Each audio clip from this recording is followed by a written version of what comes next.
Hello, good people. Murisei kwese kwamuri. Zita rangu semazuva ese ndinonzi Uncle Saint, the only Zimbabwean uncle, the only brand ambassador weGreen Gate Engineering and Construction. Iye zvino ndamira naBoss T. Ndofunga Boss T ka munhu wese muri kuwaziva. Paisina asingachazivi Boss T ndo vekupa Shania. Rega nditange nekutotenda Shania mari yepassport. Vakamupa 300 USD. Chekutanga ndoti thank you very much boss. Musikana andifonera achiti akwanisa kubhadhara passport yake, saka amirira madays ekuti passport yake aidi aitore. Saka thank you so much murungu. Aiwa, tinotenda. Sanganai nemhuri yeZimbabwe. Makadiko mhuri yeZimbabwe, ndini wenyu Boss T kana kuti Mr Green. Ndakatsigirwa nabrand ambassador vedu sekuru venyika. Sure. Vanova Uncle Saint TV ndo vatinawo panapo. Yeah. Today tavatora kuya nawo tine imwe site yatinawo tiri ku10 ward kwatauya kunoko. 10 ward kwatauya kunoko takabatwa neclient nezuro. Alright. Then client omba yatibata yakati no ndoda kunoitirwa renovation mumba pangu. Ndoda kuitirwa ceiling nekufitirwa mawindow. Imba ingoluka nice nepaint.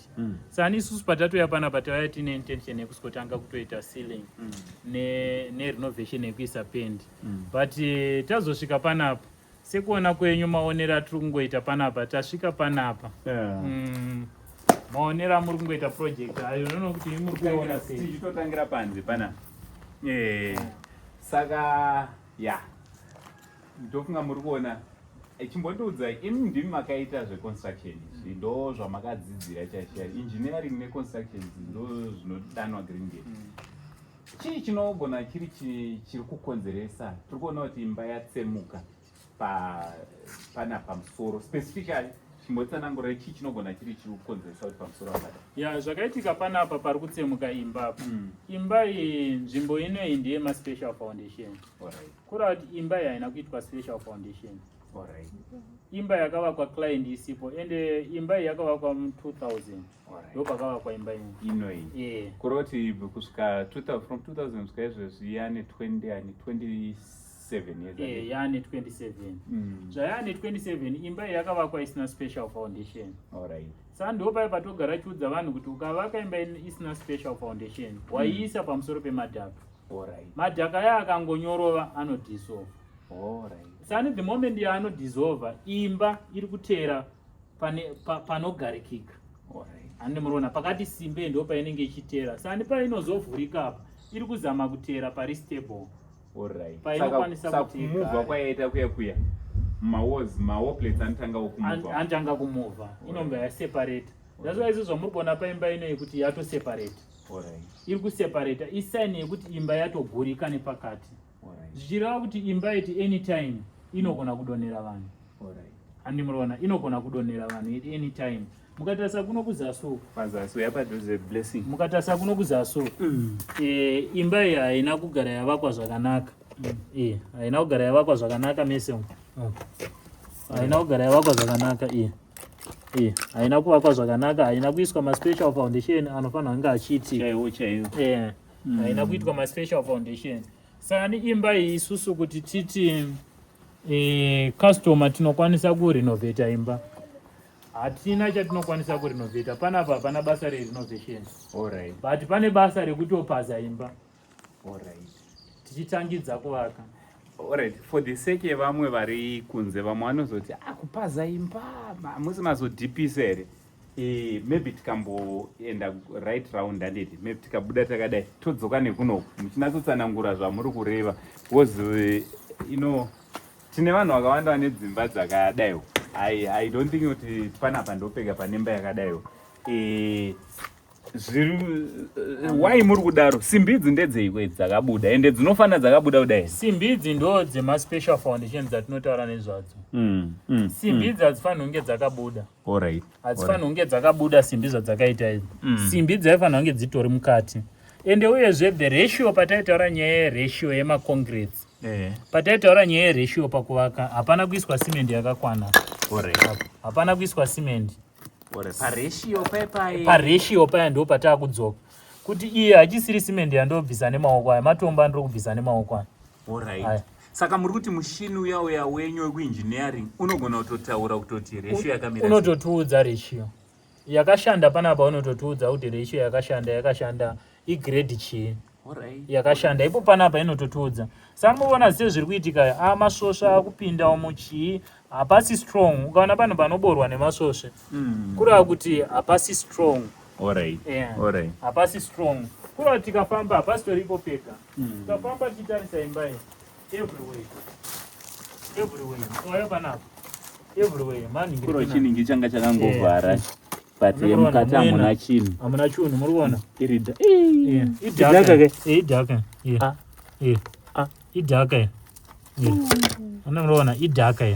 andimuriona idhaka hapana chinhu, isimbi dzatiri kuona kungoguma zvichidonha andimuriona hapana chiripo. Ende ukatenderera nayo imba iyoyi kozotikanakawo tokuona kuti kakatoseparate akafanire kakadaro kuroti kanofanira katori part yefoundation kangadai katori part yefoundation. Ende iwezve mukatasa mukaseredza foni padhuza mukasededzera munotoona kuti macracks everywhere akatedza kuroti hapana hapana ringbim lintu rachona harina kuiswa, not even talking of ringbim. aiwa titarazve harina kutoiswa. Mukatasa esa macracks ine macracks everywhere esa ya macracks macracks esa tiri kufamba nawo macracks esa tiri kutarisa futi kuplastering yachona murikuona kuti ine kakubhenda plastering wo pachezvayo ine kakubhenda. Mukatasa pasi pese apa macracks ibasa rakaitwa nevanhu vasina experience. isimbi dzichingosara panze hatifani kuoneka. Kasimbi ikasara panze inorasta. Simbi yaifanira kunge iri mukati meconcrete. Mukaona macrack esa ari muzasi yaifanira kunge iri mukati meconcrete. Andimuriona ndo pacho patinotaura kuti isusu kugreen gate taane experience yekuita mabasa aya, kuti kana tasangana nesite yakadai so inofanirwa kuita sei. Kana tikasangana nesite yakadai zvii zvinofanirwa kuitwa. Tisati tasiyana nevamwe vaya izvezvi dai tiri vamwe vaya vamunoona vaya kana kuti vamunomboteera vasingakupei maadvice anovaka, tingadai tatoti isu Green Gate remember kuti hatisi vanhu vaya vanongoda mari dzemacustom. Tauya panapa tingadai tatoti kune customer tinokwanisa kurinovheta. Ende zvatatiite neclient panapa taitokwanisa kuzviita imba yakabuda yakanaka. Kuroti umwe contractor akatouya anotogona kutozviita. Umwe contractor akatouya asina matyira anotokwanisa kutozviita. Vasina alright, vasingakoshesi zita. Boneti isu kana takuzotaura zveGreen Gate tine zita iri. Ndo ratinoprotecta. Saka nisu panapa that's why tadecida kuti isu kune client pano isu hatina basa rerenovation. Isu pano basa ramungatouye kana muchida kuti pabasa nderekupwanya. Tiri kutouya kuzovaka imba nyowani noti kuskovaka. Zvireva kuti tinetori nebasa. Ndo paya panyaya yeunyoro paya pandaigara ndichiudza vanhu nyaya dzeunyoro. Pamaiona tichiisa plastic paya izvi ndo maresults acho ndo maresults acho iwa eunyoro aya ndo maresults acho ezvino kuti zvinenge zvakudya plastering. Anoona plastering yese iri kudyiwa iyi iri kudyiwa boneti zvidhina zvinozoriekta pazvinobuda unyoro zvine maacids azvinobuda azvinoburitsa. So muri kuona imba iyi muri kuona even macracks muri kuona macracks ese macracks handi muri kuona tikafamba nayo macracks muri kuona panapa pakatojegwa matiles anga achida kudonha ese akajegwa ese iwa akajegwa ese iwa anga achida kudonha handi muri kuona. Tikapinda nemizve mukati munotoona kuti imba yakadi yakashifta ndo muri kuona tikutanga kuona macracks tiri panoitwa mafloors bosti apafanira kutomboita crack uyo ufanira kutomboita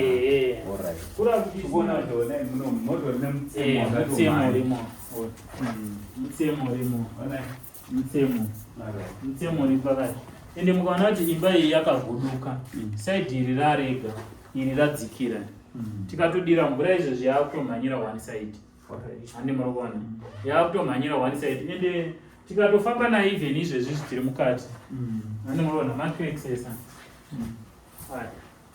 macracks even mukati inenge yatova nemacracks. yeah macracks esa aya macracks esa anoona haina malindio macracks esa vakasei asingese ya nyaya yatinotaura kuti kana taakutaura nyaya dzebasa tinoda vanhu vane ruzivo vane experience and vane matyira vanonzwawo kurwadziwa kuti mari iri kunetsa kutsvaga. That's why tichiti kugreen gate isusu we are professional. Hatidi mabasa ekuti tinoitira munhu imba yotanga nzimba yakadonha yauraya vanhu. Izvezve imba ino yatakatoitarisa haina nguva. Mamiriro yakaita situation yairi haina time. Boneti yakatoseparate. Ane murwana. Apa patova neumwe mutsemo. Apa patova neumwe mutsemo kuenda neoko. Anorona customer haiziye zvekuaka is in UK anditi zvairi kuUK akavakirwa imba yaari kuUK akangoti aiwa imba yakaitwa zvakanaka but isusu tazouya nyanzvi tichinzi zvataa tirenovate isilingi ndo yanga ichinzi gadzira isilingi ibude zvakanaka nekungoskima madziro nekupenda oficha hakuskima nekuningirina taikwanisa kutongozviita ifasta ende yanga iri open check yanga iri 2 days taitogara tapedza ceiling nekuskima nekupenda but isusu sekugreen gate tinorwadziwa kuti tine moyo wokuti no hatingangoye pano totora mari sani pano that's why maona tadecide kuti isusu pano basa redu renovation haripo tine basa rekupasi saka vaivai vane zvivindowo vane makambani avo ekuti haisitozviita chete rimwe basa kanabasa repatenwachikwanisa kusiko ende vanhu vacho vandori nemari yekutoti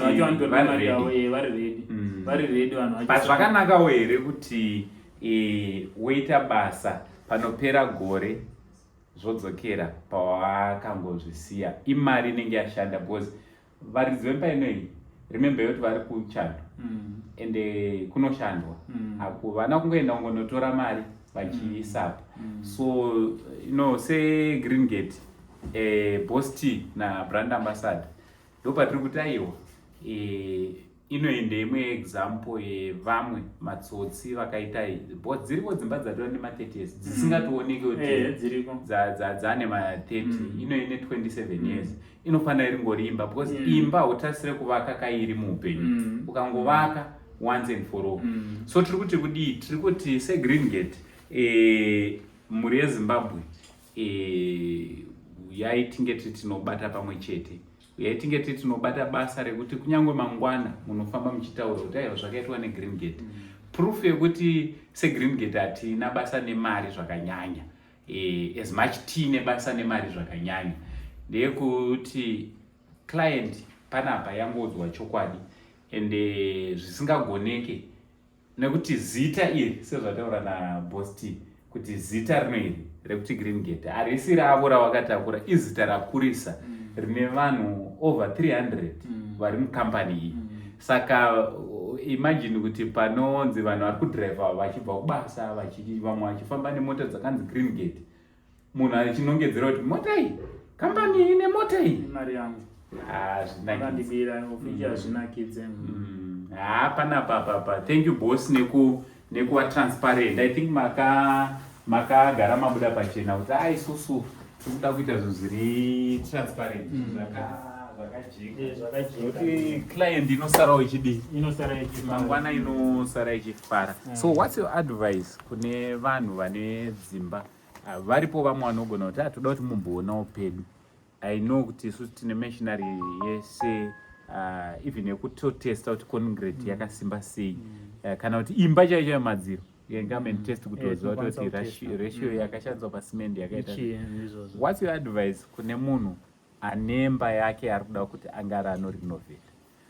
Advice isusu yatinokurudzira kune vanhu vari kurenovata even mukasarenovata negreen gate but green gate zvayakanakira ikaya paground inoripota live exactly nezviri paground. Hatiise maspice ende hatiuye kuzotsvaga basa, tinouya kuzoripota zviri paground zvataona ende maplastering tinotora toendesa kulabel then tinokupai mastrength kuti imba yenyu durability yayo inogona kutipawo makore akati. Zvinokwanisika kugreen gate mushure mekunge taona kuti tauya pasite visit taona kuti imba yakavakwa zvine unyanzvi here kana kuti haina, nekuti pane dzimwe dzimba dziri kurenovatwa but after 2 years imba yangodzokera the same. Sane pane pekuti tinofanira kubudirana pachokwadi kuudza customer kuti no, pamari wangu wada kurenovate ngatimbofanira vakai 2 rooms. Handi takamirira kuti unganidze mari ngatimbofanira vakai 2 rooms iyi ngatisiyanei nayo. Nekuti dzimwe dzenguva dzimba kana dzadai zvinopedzisira dzaanjodzi dzekutotora even upenyu hwevanhu. Alright, saka tichipedzisa paproject yepanapa maobserver zvamaobserver, what's the way forward kana kuri kunzi client yoda kushanda neGreengate? Kana client ichida kushanda neGreengate panapa tiri kuti hapana imba. Alright. Tiri kungoti hapana imba. Kutotangidza kuti 1 kutobva pakudrowa plan. Alright. Kurava tichitodzokera kuoffice kutanga nyaya yeplan. Alright. Toaprovisa plan. Then tozoya pasite toya nemaJCB edu topwanya imba. Then tochitanga kuchera macolumns bonnet panapa ispecial foundation. So amurongoona kuti mablock soil kune mvura yakawanda. Sani maspecial foundation. Sani we need to be very careful kana taya kuiita kuti tashandisa zvinofanira kunge zvichishandere chaizvo mastandards chaiwo. Ndo atinofanira kunge tichandisa between nyaya dzemaconcrete dzatachataura tinofanira kutoshandisa C30 nekuti pamvura. Sani tinofanira kunge tine maratio edu chaiwo kuti imba haidzokorodzi the same. Ende imba kana tavaka panapa we guarantee kuti imba iyo inofanira kukloka to 100 years. 100 years inopinda imba yakangosimba yakadaro. Aiwa, ndofunga muri kungozvinzwira imimi kana muchida kuti tinge tiri tinosvikawo seizvozvi kuzoona aiwa ma-experts tinawo ma-professionals bosti vakati aiwa handisi kuzotumira vakomana ma-engineers ariko company ma-builder variko. It's a big company. Hatina chasina when it comes to manpower labor yedu construction. Asi bosti vari kuti aiwa ndiri kuita masize visits ndega. Nhasi taagresewa neimwe kapu yauya kwatiri kuvaka dzimba dzedu 3 dziya. Mushure meunge vatongoonawo paSaint TV vauya vakaona ende vatozoona zvimwe zvatovashamisa zvisiri kubuda paSaint TV. So guys, come and see zviri kuitika. Also don't forget to follow our Facebook page rakanzi Greengate Engineering and Construction. Greengate Engineering and Construction. Zvakanakirei ipapa page ipapo pana mwana waringopuwa mari zvisakamboitika varingonzi ningi ndamona ningi ndaona wakomenda kakawanda otobva watongonzi $50 yako. Ndofunga muri kuzviona izvozvi. Pane umwe andiri kuda kutoisira $40 yake zvichidaro. So Greengate tiri kukurudzira vanhu kuti basa kuvanhu. Basa kuvanhu zvichirevezvo reva kuti seGreengate mukatipa basa imimiwo mosarawo nebasa renyu rakanaka tichipatsanirana muchisara neproperty yenyu muchifara. Isusu toendawo tichisekerera. Shoko renyu rekupedzisira? Shoko rangu rekupedzisira ndirongoti vese vari kuvaka tishedze tichiona maproperties enyu ari kuvaka. Hapana chakamboshata kushedza isusu isiri vatumwa vanotumika tichingoripotawo zvataona, especially kune vasipo vari kunze kwenyika. Tishedze tinoona maproperties amuri kuita chero ari kutovakwa tishedze tichingonoona. Zvakangonaka kukupaiwo ripoti yechinhu chako chiri kuvakwa kuti aiwa chiri kuvakwa chaizvo. Kana kuti pane pakati panoda kugadziriswa usati imba isati yarufwa yapera kudai so, especially uchiri kumafoundation. Kungotishedza toona site yako totaona kushanda neGreengate. Yes, hatina problem nazvo. Ko kuchingotishedza tokuonerawo site yako kuti aiwa zviri kuitwa ndizvozvo kana kuti hazisirizvo. Kungouya kutongozodaro chete. Kungouya kuzodaro chete kwakakosha kuti ripoti yatinokupa isusu ndeyechokwadi. Alright, iyoyo ndofunga tokwanisa kungovaudza vanhu tiri kuchaja mari kana muri muHarare. Kana muri muHarare tinochaja $100 site visit yekuti contractors ako aripo vachiita hatimbovavhiringe totongosvika totongoona zvatinoona tokuripota zviri kuitika. Ndiwo basa redu reGreengate. So we charge only $100. Ndekungoidira fee. So tiri kutobatsira vanhu. So if you are out of Harare tinoita kuzonzwa mai kuti uri kupi kana kuri kunzi kuBulawayo Kobulawayo ngendika Bulawayo ndinenda kana Kobulawayo kana kuti kana muri kuChinhoi kana kuti muri kwaMutare tinosvika. Site visit 100 iyo inenge iri site visit. Tozongoti chidira fee yokuti tisvike pasite. Handiti ndizvo boss? Ndizvozvo. Nemo muchazofara muchanzwisisa nyaya yekuvaka those tiri kuripota ana boss reporting live. Don't forget to follow our Facebook page rakanzi Green Gate Engineering and Construction. Zita rangu ndichinzi Uncle Sain, the brand ambassador weGreen Gate Engineering and Construction. Ndinawo CEO vedu variwo director vedu post vamwe vanoti Mr Green. For now tichiti much love and God bless.